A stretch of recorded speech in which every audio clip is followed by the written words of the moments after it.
जय श्री राम। आइए चलते हैं हम आपको फिर पुनः प्रभु श्री राम के रामचरितमानस की कथा अयोध्या कांड में, जिसको सुनने और पढ़ने मात्र से ही हमारा आपका कल्याण हो जाएगा। तो प्रभु श्री राम से मिलने के लिए 14 वर्ष के वनवास के दौरान भैया भरत और प्रभु श्री राम से वार्तालाप के प्रभु श्री राम 14 वर्ष का वनवास छोड़ेंगे या अयोध्या लौटेंगे। तो अयोध्या लौटेंगे या नहीं लौटेंगे, तो ये भैया भरत और प्रभु श्री राम के बीच वार्तालाप की कथा में मैं आपको ले चलता हूं। तो ओम श्री जानकी वल्लभो विजयते, इससे पहले विघ्नों को हरने वाले भगवान गणेश और विद्या की प्रदायिनी मां सरस्वती के श्री चरणों में शीश नवाते हुए विनम्र निवेदन करूंगा कि हमारे देश संसार में जहां भी प्रभु श्री राम के रामचरितमानस की कथा हो रही हो, उसे संपन्न करने में अपना पूर्ण योगदान दें। उसके साथ साथ हमारे ऊपर भी अपनी कृपा बनाए रखें कि मैं अपने मुखार बिंदु से प्रभु श्री राम के रामचरितमानस के अयोध्या कांड की कथा को जो भी प्रभु श्री राम भक्त प्रेमी हैं उनके तक पहुंचाने का पूर्ण प्रयास करूं। तो आइए चलते हैं हम आपको प्रभु श्री राम के रामचरितमानस के अयोध्या कांड में। देव दीन सब मोहि अभारू, मोरे नीति न धर्म विचारू, कहो वचन सब स्वार्थ हेतु, रहत न आरत के चित के चेतु। तो हे देव, आपने सारा भार जिम्मेवारी मुझ पर रख दिया, पर मुझ में न तो नीति का विचार है न धर्म का। मैं तो अपने स्वार्थ के लिए सब बातें कह रहा हूं। आर्त दुखी मनुष्य के चित्त में चेत विवेक नहीं रहता। उतर दे सुनी स्वामी रजाई, सो सेवक लखी लाज लजाई। असमय अवगुण उदधि अगाधु, स्वामी स्नेह सराहत साधु। स्वामी की आज्ञा सुनकर जो उत्तर दे, ऐसे सेवक को देखकर लज्जा भी लजा जाती है। मैं अवगुणों का ऐसा अथाह समुद्र हूं कि प्रभु को उत्तर दे रहा हूं, किंतु स्वामी आप स्नेहवश साधु कहकर मुझे सराहते हैं। ये भैया भरत और प्रभु श्री राम के बीच वार्तालाप हो रही है। अब कृपालु मोहि सो मत भावा, सकुच स्वामी मन जाई न पावा। प्रभु पद शपथ कहूं सती भाऊ, जग मंगल हित एक उपाऊ। हे कृपाल, अब तो वही मत मुझे भाता है जिससे स्वामी का मन संकोच न पावे।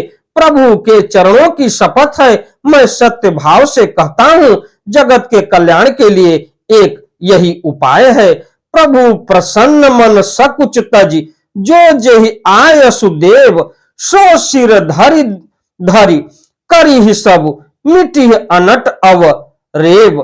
प्रसन्न मन से संकोच त्याग कर प्रभु जिसे जो आज्ञा देंगे उसे सब लोग सिर चढ़ाकर पालन करेंगे और सब उपद्रव और उलझने मिट जाएंगी। भरत बचन सुचि सुन सुर हर से, साधु सराही सुमन सुर बरसे। असमंजस बस अवधस निवासी, प्रमुदित मन तापस बनवासी। भरत जी के पवित्र वचन सुनकर देवता हर्षित हुए और साधु साधु कहकर सराहना करते हुए देवताओं ने फूल बरसाए। अयोध्या निवासी असमंजस के बस हो गए कि देखे अब श्री राम जी का क्या कहते हैं। तपस्वी तथा वनवासी लोग श्री राम जी के वन में बने रहने की आशा से मन में परम आनंदित हुए। चुप ही रहे रघुनाथ सकोची, प्रभु गति देख सभा सब सोची। जनक दूत ते अवसर आए, मुनि वशिष्ठ सुनी बेगी बुलाए। तो किंतु संकोची रघुनाथ जी चुप ही रह गए। प्रभु की यह स्थिति मौन देख सारी सभा सोच में पड़ गई। उसी समय जनक जी के दूत आए। यह सुनकर मुनि वशिष्ठ जी ने उन्हें तुरंत बुला लिया। करी प्रणाम तिन राम निहारे, बेसु देख भय निपट दुखारे। दूतन मुनि बर बूझी बाता, कहु विदेह भूप कुश लाता। उन्होंने आकर प्रणाम करके श्री रामचंद्र जी को देखा। उनका मुनियों सा वेश देखकर वे बहुत ही दुखी हुए। मुनि श्रेष्ठ वशिष्ठ जी ने दूतों से बात पूछी कि राजा जनक का कुशल समाचार कहो। सुन सकुचाई नाम नाई महिमा था, बोले चरबर जोरे हाथा। बूझब राउर सादर साई, कुशल हेतु सो भयो गोसाई। यह मुनि का कुशल प्रश्न सुनकर सकुचाकर पृथ्वी पर मस्तक नवाकर वे श्रेष्ठ दूत हाथ जोड़कर बोले, हे स्वामी, आपका आदर के साथ पूछना यही है। गोसाई कुशल का कारण हो गया नाही, तो कौशल नाथ के साथ कुशल गई नाथ। मिथिला अवध विशेष ते जगु सब भयउ अनाथ। नहीं तो हे नाथ कुशल क्षेम तो सब कौशलनाथ दशरथ जी के साथ ही चली गई। उनके चले जाने से यो तो सारा जगत ही अनाथ स्वामी के बिना असहाय हो गया, किंतु मिथिला और अवध तो विशेष रूप से अनाथ हो गए। ये मिथिला नगरी से आया हुआ दूत, यानी देखा जाए तो वो पूरी बातों को बता रहा है कि महाराज दशरथ के चले जाने के बाद मिथिला तो अनाथ हो गई, क्योंकि देखा जाए तो दशरथ जी के साथ ही कौशलनाथ चले गए।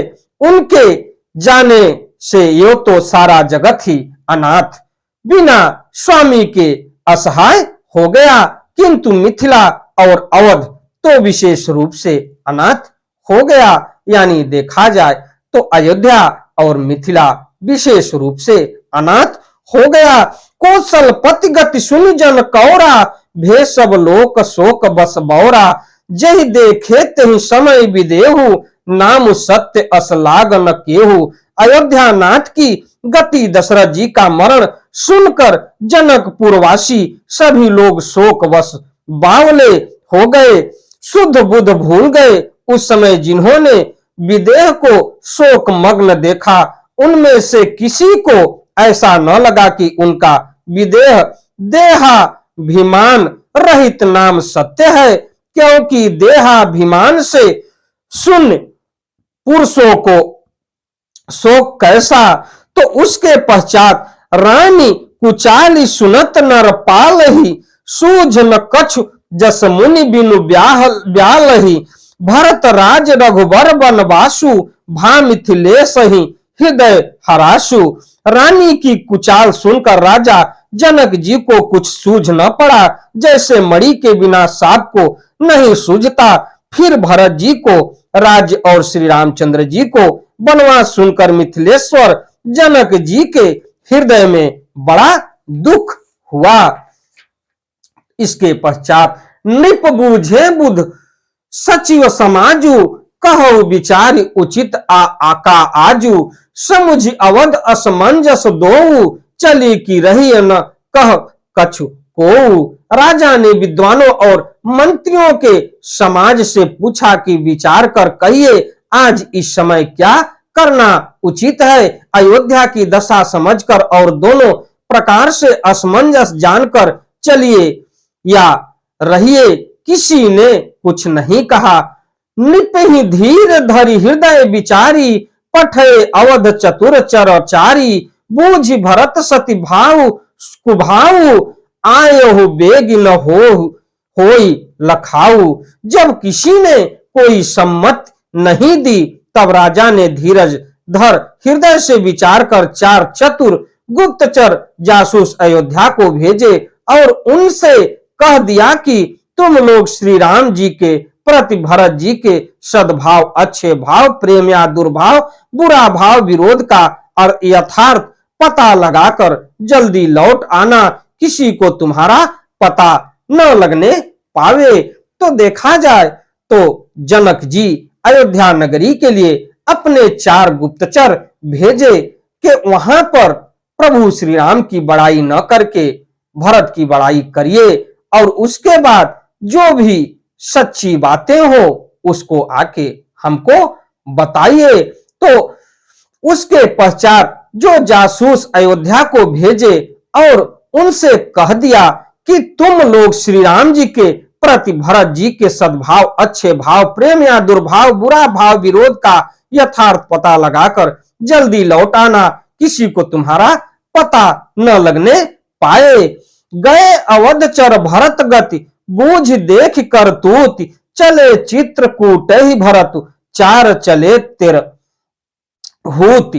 तो गुप्तचर अवध को गए और भरत जी का ढंग जानकर और उनकी करनी देखकर जैसे ही भरत जी चित्रकूट को चले, वे तिरहुत मिथिला को चले गए। जो आए थे गुप्तचर वो मिथिला को लौट गए। दूतन आई भरत कई करनी, जनक समाज जथामति बरनी, सुन गुरु परिजन सचिव महीपति, भे सब सोच स्नेह विकल अति। गुप्त दूतों ने आकर राजा जनक जी की सभा में भरत जी की करनी का अपनी बुद्धि के अनुसार वर्णन किया। उसे सुनकर गुरु, कुटुंबी, मंत्री और राजा सभी सोच और स्नेह से अत्यंत व्याकुल हो गए। धर धीरज करी भरत बढ़ाई, लिए सुभट साहनी बुलाई, घरपुर देश राखी रखवारे, है गए रथ बहु जान सवारे। फिर जनक जी ने धीरज धरकर और भरत जी की बड़ाई करके अच्छे योद्धाओं और सहानियों को बुलाया। घर, नगर और देश में रक्षकों को रखकर घोड़े, हाथी, रथ आदि बहुत सी सवारियां सजवाई। दुधरी साधि चले तत्काला, किए विश्राम न मग महिपाला, भोर ही आज नहाई प्रयागा, चले जमुन उतरन सबुलागा। वे दुधड़ियां मुहूर्त साध कर उसी समय चल पड़े। राजा ने रास्ते में कहीं विश्राम भी नहीं किया। आज ही सवेरे प्रयागराज में स्नान करके चले। जब सब लोग यमुना जी उतरने लगे, खबरी लेन हम पठे ना था, तिन कही असमहि नायऊ माथा, साथ किरात 6 सातक दीन है, मुनिवर तुरत विदाचर कीन है। तब हे नाथ हमें खबर लेने को भेजा उन्होंने। दूतों ने ऐसा कहकर पृथ्वी पर सिर नवाया। मुनि श्रेष्ठ वशिष्ठ जी ने कोई 6-7 भीलों को साथ देकर दूतों को तुरंत विदा कर दिया। सुनत जनक आ गवनु सब, हर्षेव अवध समाज, रघुनंदन ही सकोच बड़ सोच विवश सुर राजु। जनक जी का आगमन सुनकर अयोध्या का सारा समाज हर्षित हो गया।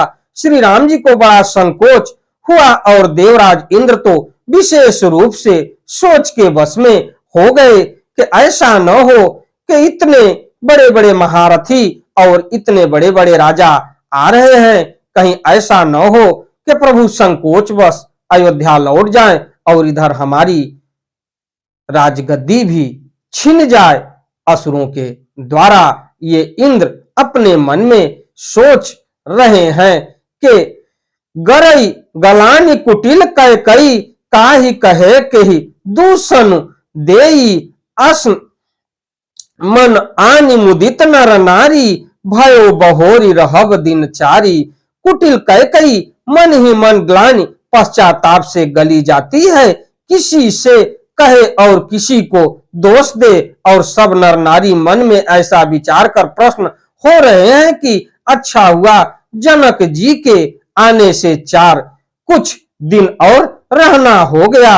यही प्रकार गत बासर सो प्रात नहान लाग सब को, करि मज्जन पूजे ही नर नारी, गणप गौरी तिपु रारी तमारी। इस तरह वह दिन भी बीत गया। दूसरे दिन प्रातः काल सब कोई स्नान करने लगे। स्नान करके सब नर नारी गणेश जी, गौरी जी, महादेव जी और सूर्य भगवान की पूजा करते हैं। रमा रमन पद बंदी बहोरी, बिनवही अंजुलि अंचल जोरी, राजा राम जानकी रानी, आनंद अवधि अवध राजधानी। फिर लक्ष्मीपति भगवान विष्णु के चरणों की वंदना करके दोनों हाथ जोड़कर आंचल पसार कर विनती करते हैं कि श्री राम जी राजा हो और जानकी जी रानी हो तथा राजधानी अयोध्या आनंद की सीमा हो। सुबस बसऊ फिर सहित समाजा, भरत ही राम करऊं जुब राजा। यही सुख सुधा सींच सब काहू, देव देहु जग जीवन लाहू। फिर समाज सहित सुख पूर्वक बसे और श्री राम जी भरत जी को युवराज बनावे। हे देव, इस सुख रूपी अमृत से सींच कर सब किसी को जगत में जीने का लाभ दीजिए। गुरु समाज भाईन सहित राम राजपुर हो, अछत राम राजा अवध मरिय माग सबको। तो उसके पश्चात गुरु समाज और भाइयों समेत श्री राम जी का राज्य अवधपुरी में हो और श्री राम जी के राजा रहते ही हम लोग अयोध्या में मरे, सबको यही मांगता है। इसी के साथ मैं अपनी वाणी को विराम देते हुए अगली कथा में मैं आपको फिर मिलता हूं। हमारी वीडियो आपको अच्छी लगे तो वीडियो को लाइक करिए, शेयर करिए, चैनल को सब्सक्राइब करिए, बेल आइकन दबाना न भूलिए, जिससे हमारी कोई भी महत्वपूर्ण धार्मिक वीडियो आप तक शीघ्र पहुंचे। आपका दिन मंगलमय हो। अंधविश्वास से दूर रहिए। जो भी करना होगा वो प्रभु के हाथ छोड़ दीजिए। अपने कर्तव्य खाली आप करिए और फल की इच्छा न करिए। तो चलते चलते एक बार प्रेम से बोलिए, प्रभु श्री राम की जय।